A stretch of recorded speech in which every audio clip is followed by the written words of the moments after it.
Good morning, everybody. Hopefully you had a wonderful weekend. We'll go ahead and get started today. We've got the first thing we want to talk about is 5Q tape breakdown, and it's saying don't be a know-it-all weenie. So what do you think was happening on that tape? Or those of you that listened to the tape, what was happening on the tape? What do you think the advisor was doing? Just by the title, don't be a know-it-all weenie, what do you think the advisor was doing? Yep, telling, selling, preaching, teaching, Nick. Telling, selling, preaching, teaching. And what's the problem with that, guys? Who is the only person a client or a prospect is going to believe? There's only one person that prospect's going to believe, and who is that? Everybody's getting it. Themselves, exactly. So you can't tell, sell, preach, and teach. You cannot convince anybody of anything, especially a boomer. You're not going to convince a boomer of anything. So the whole reason that motivational interviewing works, that the reason we use it with 5Q is because it gets the client to tell themselves. So the adage I use is, if the point is worth making, who should make it? If the point you're trying to get through to them is worth making, who should make that point? Themselves, exactly. And if the point is not worth making, then what? If the point isn't worth making, then what? Don't make it. So in other words, then any points should be made by who? Them. And you gotta police yourself, because it's natural inclination. We want to tell, sell, preach, teach. That's our human nature. You gotta police yourself. And what's the best way to police yourself, guys?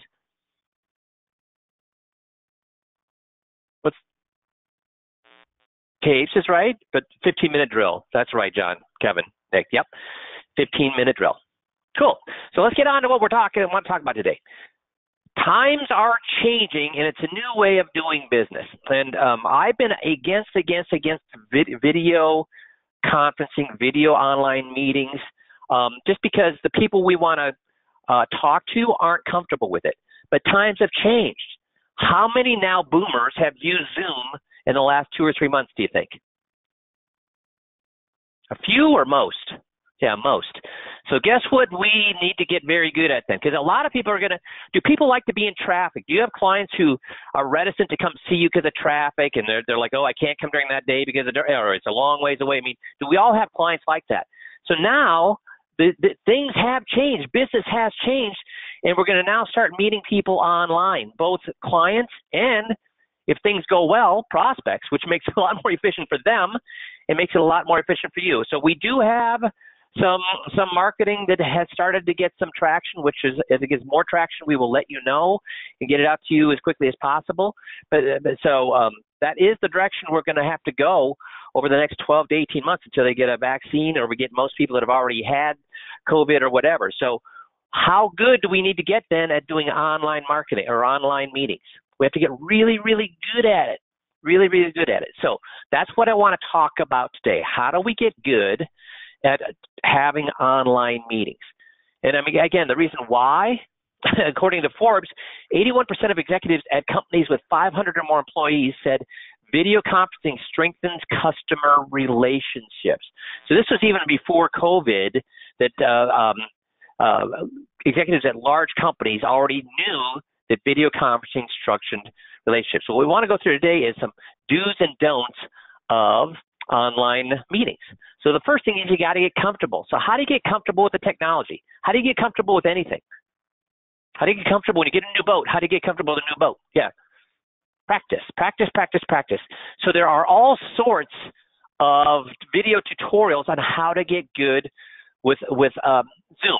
Now, and if you want to use something else, use something else. Zoom is what a lot of the clients have gotten used to, so that's why it seems to be a good place to start, unless you have another choice or another favorite.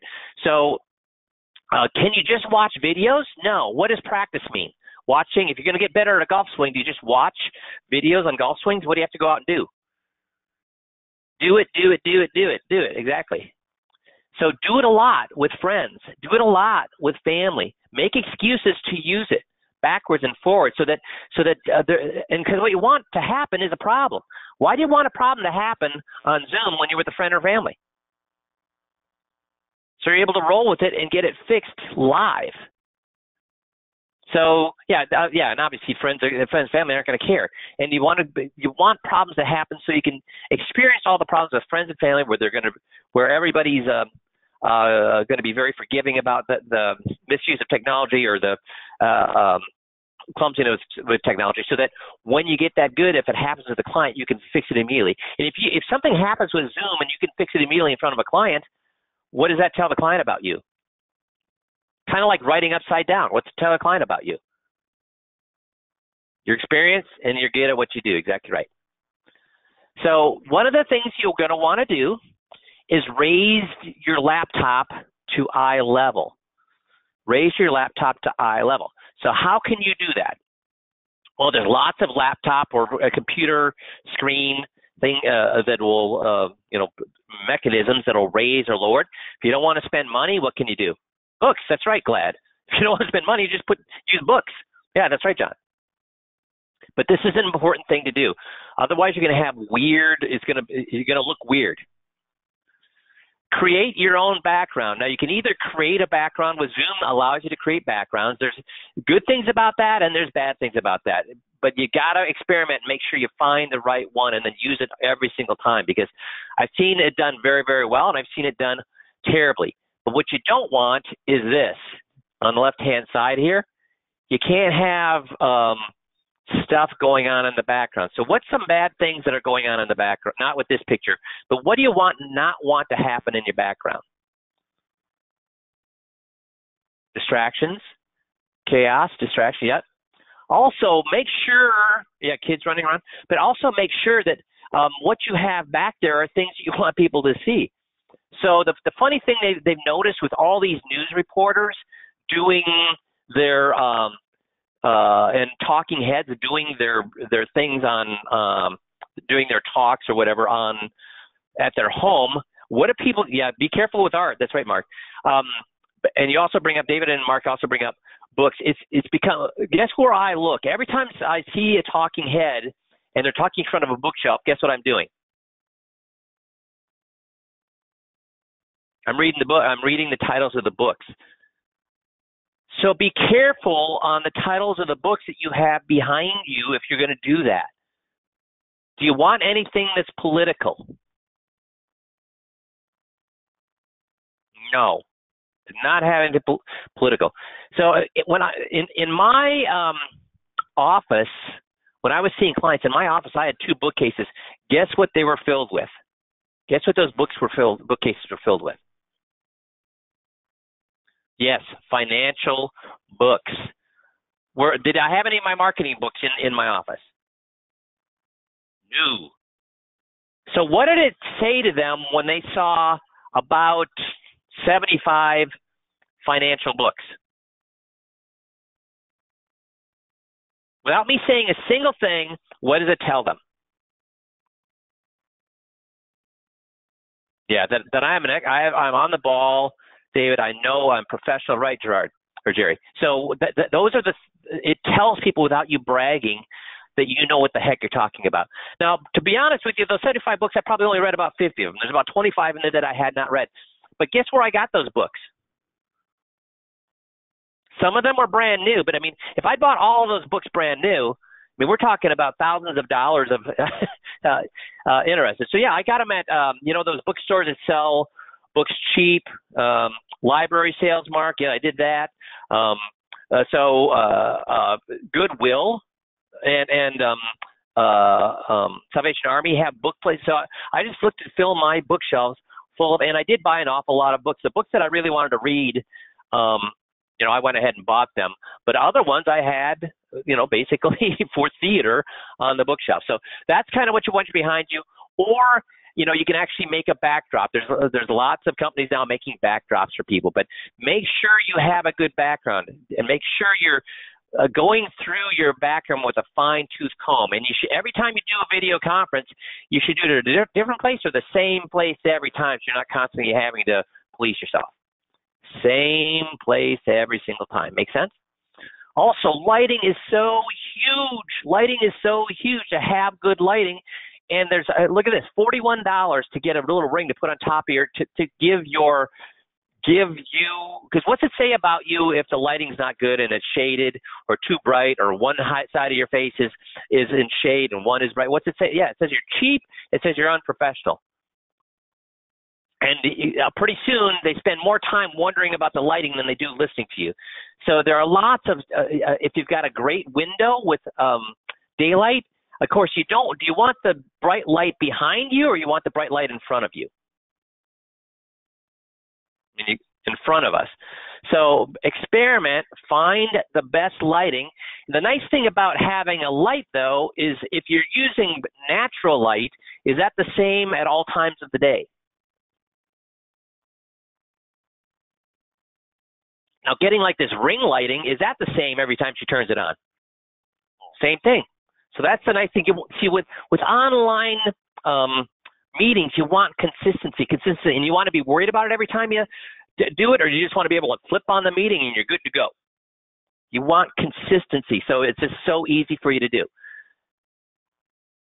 Practice, practice, practice. Practice not till you get it right. Practice till you can't get it wrong, which is why I'm saying you want to do it with friends and neighbors and relatives and whatever else as much as possible, so that things do go wrong and you can fix them very, very quickly. And how do we know if we're doing them right? Record, record, record. It's the only way you're doing it right. And does Zoom allow you to record your meetings, guys? Yes, it does. So record them and critique them. Now, if you need to role play, again, friends, neighbors, relatives is the best place. But if you need, Jerry, myself, Jeff, Matt, even Tricia, if you do it, give her enough notice, can do a 15-minute meeting with you to help you get control. So you got tons of people to role play with these online meetings to get comfortable. Again, the best thing. You like my suit? That's good, man. That's an actual picture too. So make sure you're do it with friends, neighbors, relatives first, but then if you need to, we'll be more than happy to run through it a few times with you too, so you can get comfortable with it. Make sense? Yeah, it is the Technicolor Dreamcoat. So the day you waited for is finally here. So now we've been doing all this practicing with our online meeting. Now what do we do? Well, the first thing you need to do is know your material. How good should you be at whatever you're presenting? You don't want to be skittish on the material and skittish on the technology, because what's that going to turn into? A disaster. So just like you want to be very, very fluent with the technology, you want to be very, very fluent with whatever it is that you're presenting. Make sense? Check your setup. Before you meet with them, find somebody that you can do a quick video, audio, background, lighting, and check with. So do it with your wife, do it with your assistant, do it with somebody who's gonna. So before you meet with the people, so that your video, your audio, your background, lighting is where you want it to be. Make sense? Then before you call the person, have what's a D&D do you think I'm talking about here? All of your D&Ds, what do you think those are? Do not disturb. Where should your cell phone be? Off or out of the room? What should your email be? Closed. What should you have on your door? Do not disturb. What should you have on your office phone? D&D, do not disturb. Should there be anything going on in the background when you're meeting with people? No. Make sense? Now, because we're on video, sometimes I know this seems natural, but you got to probably look even sharper in video and act even sharper and be sharper on video than in real life. Why? Because do we have all the tools that we have when we're face-to-face with somebody? Can we read them as well? Can they read us as well? You always want to make sure that you're 110% when you're on video. Make sense? And this goes to say, but it's amazing the people you'll see Don't eat or drink while you're having a meeting.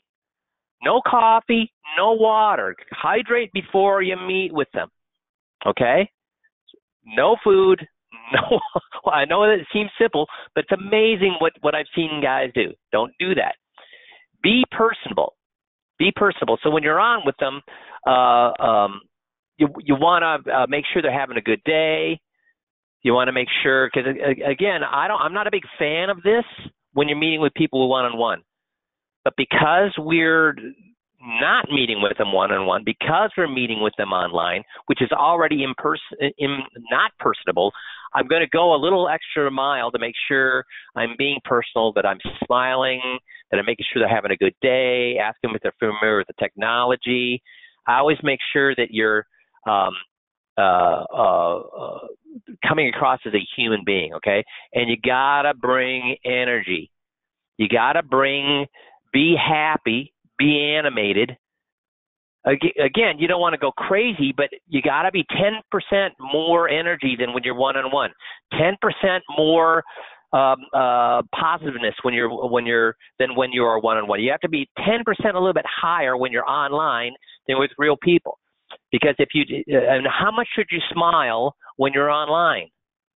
I mean, really, how much should you smile always? A lot. Smiling is something that you need to get really good at, because human beings are wired back all the way to caveman days to trust people to smile. Now, if you have a weird smile or a forced smile, no, that's going to work against you. That's why you need to practice smiling. And because many of us have a face, myself included, that when I'm not thinking about something, I look like I'm angry. Do we want to look like that?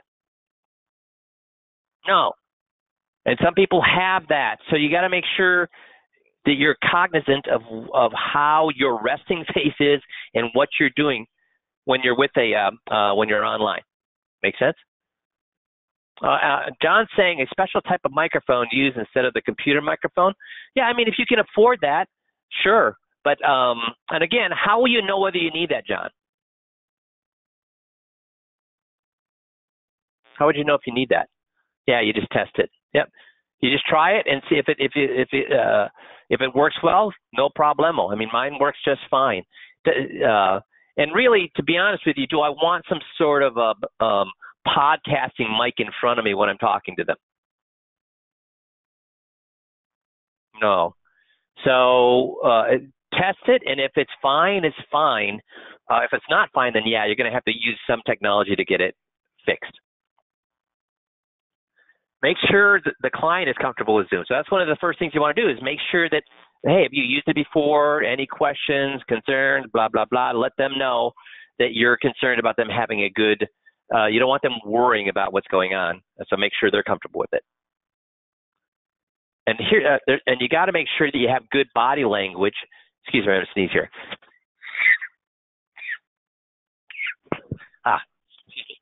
So for body language, you got to be cognizant. Again, how do you know if you have good body language or not?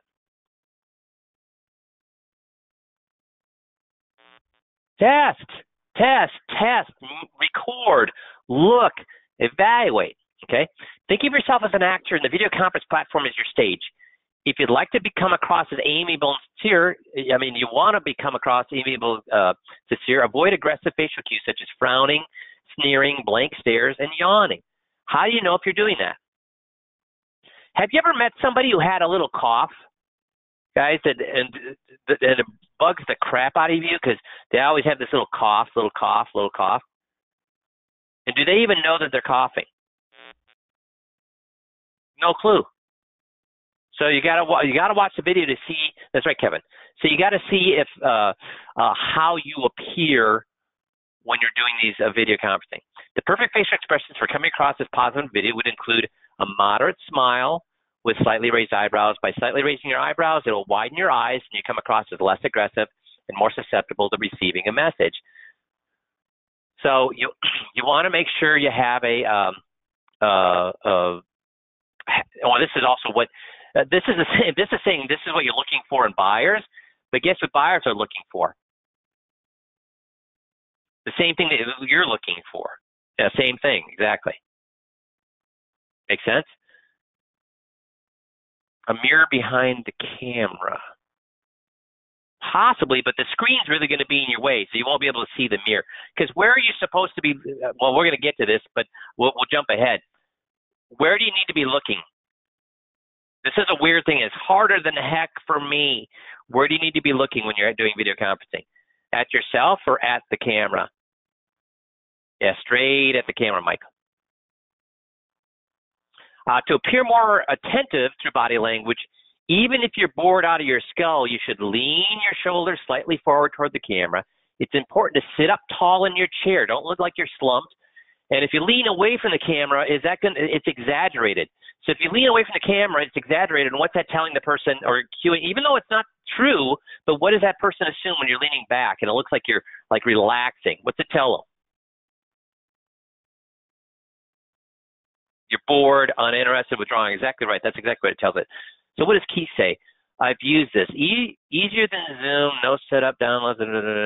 Okay, yeah. There's lots of different. He's saying that he uses freeconference.com. Again, you can use whatever you want to use. I only use Zoom because it's been in the news a lot. Seniors have seen it a lot. Boomers have seen it a lot. But if you've got another one, you have at it. Have at it. Make sure it's as easy for the other person as it is for you. So again, you want to see how they're filling the screen here. That's how you want to be. Do you want your whole head to fill the screen? No. Do you want to be way back? No. So this is what you're shooting for. And the only way you know or to get into this and always be in the zone is to practice.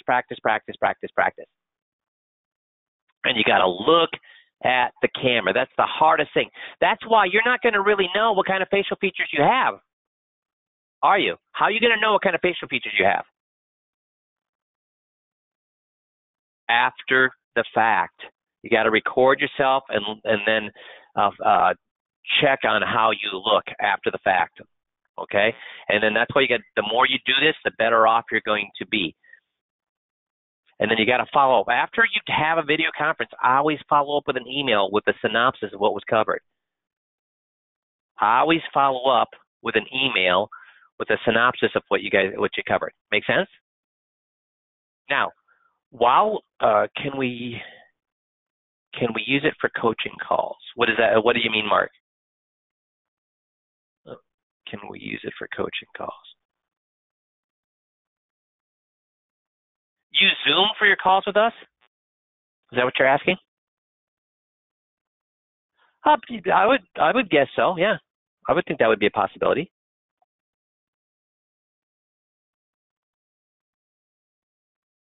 Kevin said, Dan Sullivan, is a business coach or a life coach, started to attach a mirror above the screen so he would not look away. That's a good idea. So yeah, the more comfortable you get with it, the better. So use it as many ways as you can possibly use it. So now, until we get, again, we've got some traction with some online marketing. We'll keep letting you know as soon as it's instead of high hopes that it's actually working instead of just high hopes, and not just for one or two people, but for everybody that's using, or at least most. Are we ever going to find? I'll take that back. Are we ever going to find marketing that works for 100% of people? Has that ever existed? No. But what we want is for it to work for 80% of the people. So right now we're having some good traction, but we don't have enough data to actually roll it out to everybody yet. But so until that point, which is only weeks away now, we're probably 3 or 4 weeks away from to rolling that out if it works. And again, we're very hopeful because it has worked for a few people. We just need to make sure it works for everybody. So as soon as we know that, we'll let you know. But until then, you got to go back to your clients. Why do you need to go back to your clients?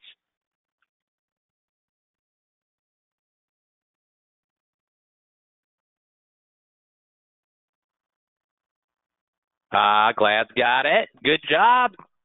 Glad. In fact, he's the only one that have it so far. Okay, Michael's got it. Come on, give me. I mean, everything everybody else is saying is right. They need contact. It's good to practice online meetings. There's other people reaching out. Those are all good reasons to reach out to them. But this is the real reason.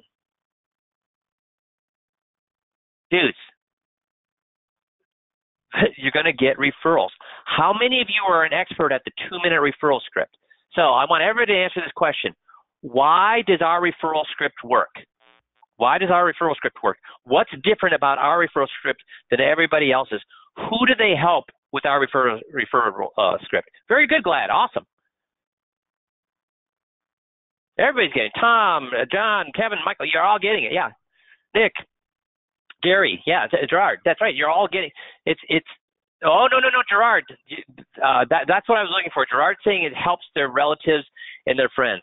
Do referral scripts that have them help the relatives or friends work, guys? No. If they did, how many referrals would we have? See, that's the problem. Referral scripts forever. I mean, I've got 2 referral books on referrals on my shelf, and I've probably read 1,000 articles on referrals in the last 35 years of professional selling, and they're all BS because they're all like, you go back to the person, say, I paid in 2 different ways. One is I'm paid by helping you out, and the other way you pay me is by giving me referrals. And they're thinking, what? I paid you. Do I need to pay you again? Do they really think they need to pay you again? No. Or you say things they teach you referral scripts say, by making referrals, it means I have to market less, which means I can take more time and look at your accounts. What did I hear when you say something stupid like that? If you got to give me referrals because that allows me not to market, so I can pay more attention to your accounts. What do you hear if somebody said that? What did you just say? You're not going to be paying attention to my accounts? That's what I hear. Maybe I should find another advisor who will pay attention to my accounts. So does that work? Just saying, hey, help me out, does that work? No. Now, do we all have that one unicorn that maybe likes to give you referrals? If you're lucky, but most of us don't even have that. But occasionally I'll find some guy that says, yeah, this guy just loves, he's out pushing for me all the time. That's a rarity. That's a unicorn. So we're not going to get them to refer to us to help us. And they also don't want to help their friend, neighbor, or relative. Why? Because if they go to their friend, neighbor, or relative and say, hey, you got to work with Mike. He's awesome. He's got this great income plan and great investments. You got to work with Mike, man. He's the best investment advisor ever. You got to work with him. What's their friend, neighbor, or relative say? I got a guy. Maybe you should work with him. So how does my client feel? Like he's rejected. When will they ever refer again if they feel rejected? Never. So most of us get referrals right now by when somebody's friend, neighbor, or relative goes to your client and says, hey, do you have a guy? Will they refer then? Yeah, they do. They'll refer then. But how often does that happen in a year that their friend, neighbor, or relative approaches your client and says, hey, do you have a guy? I'm looking for a guy. How often does that happen? And on your entire book, how much does that happen in any particular year? We're back to unicorns, right? So we can't get them to tell us why that they need to help us. They're not interested in going back to their friend, neighbor, or relative because it feels like they don't want to be rejected. Also, they don't want to sick a salesman on them. So the reason our referral scripts works is twofold. One is because why? It's helping themselves. Two, generally when you're making a referral, when they're making a referral, they're saying, hey, go sell my friend, neighbor, relative. Or, with a normal referral, aren't they saying, hey, go sell my friend, neighbor, or relative? Your investments or your asset management or whatever. Are they comfortable sicking a salesman on their friend, neighbor, or relative? Are they? No, they're not. But with ours, here's how we do it. First of all, they're thinking, yeah, I don't want to take care of these things, so I need to have Mom talk to Mike to take care of all these non-financial things. I don't want to deal with it. So he needs it. But the other thing they're thinking is this. Mike wants to meet with my mom to sell her asset management or an annuity, or Mike wants to meet with my mom for 20 minutes to a half hour to give her these 7 documents. Which one's a safer referral? To talk about their investments or to spend a half an hour with them and fix these documents? Which one's safer? Yeah, the 7 docs, a half hour. So do you see, they make the referral because it helps themselves and it's safer. They're not sicking a salesman on somebody. They're actually getting they're getting their friend, neighbor, relative some free service that's going to help them avoid problems. So that's why it works. And what we found for the last 5 to 6 years that we've been using the referral script is guys average a referral for every other client. So if you've got 20 clients, how many referrals is that? Everybody do the math. If you get a referral for every other client, if you got 20 clients, you get 10. If you got 50, how many referrals do you get? 25. Now, here's how it works. When you go through the 7 non-financial documents and you do the 2-minute referral script, you'll get you'll get no referral, 3 referrals, no referral, 1 referral, no referral, no referral, no referral, 2 referrals, no referral, 1 referral, because not everybody is a center of influence. But do you have some people in your book that are centers of influence, that people will go to them and ask them for advice, run things by them? Yes, and when they're a center of influence, are they a center of influence for one person or generally more than one person? More than one person, yeah. So the first thing you should always cover, especially with everything that's going on with COVID and these riots and everything else, what is the first thing that we always cover with our clients when we meet with them? What's the first thing that we cover with our clients when we first meet with them? At our end reviews or anytime we meet with them. That's right, Michael. The non-financial. We go through all the documents. Did you get your survivor's guide done?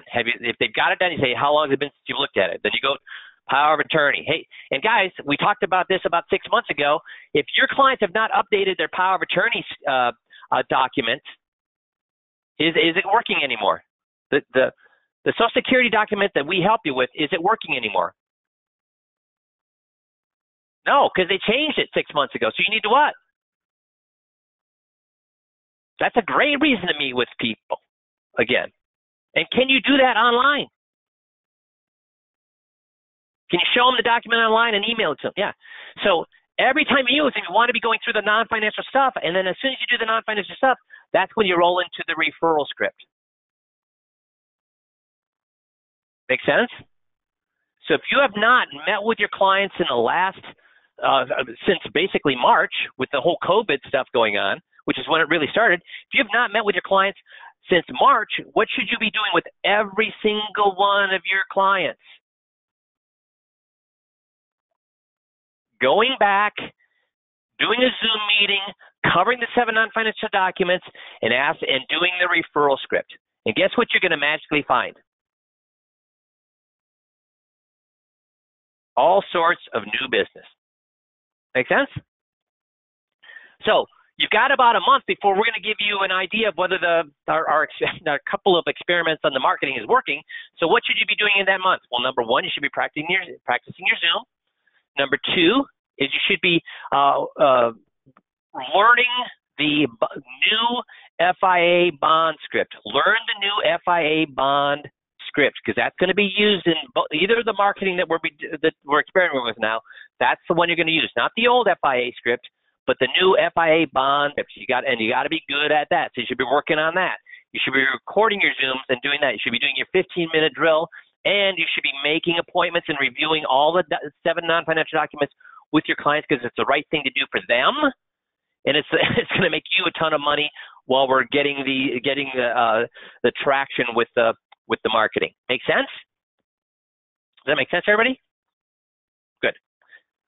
So here's the thing. You got to do the difficult thing. If you do the difficult things, life gets easier. If you don't do the difficult things, guess what happens? Life gets harder. You know, if you exercise and eat right, does life get easier or harder? And believe me, to me, I hate exercising and I hate eating right. So what I do for my vegetables, guess what I do for my vegetables? I hate vegetables, I hate fruit, I hate anything that's good for me. So what I do is I pack all my 7 fruits and vegetables into a shake. I blend them up and I drink it as fast as possible.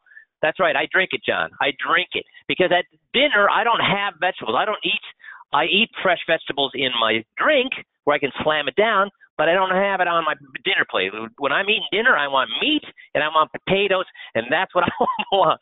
So, but I do that difficult thing. I slam that shake down, because when I eat right, life gets easier, because I will have less health problems. I exercise, even though I don't like doing it, because I'll have less health problems. I could avoid those things, and what's going to happen to life? It's going to get harder as I have more health problems, more difficulties getting up and down out of a chair. I mean, all those things. So do the difficult things and life gets easier. Avoid the difficult things and life gets harder. So do your 15-minute drill. Learn the FIA bond presentation. Set up as many appointments as possible on Zoom with your clients. Do the referral scripts. Do those things. Yes. Are they difficult or not fun? Yeah, but that's what's going to make your life easier. Make sense? Awesome. Well, I appreciate all you guys. You guys stay healthy, stay well. Have a great rest of the week, and we'll talk to you all next Monday. Thanks, everybody.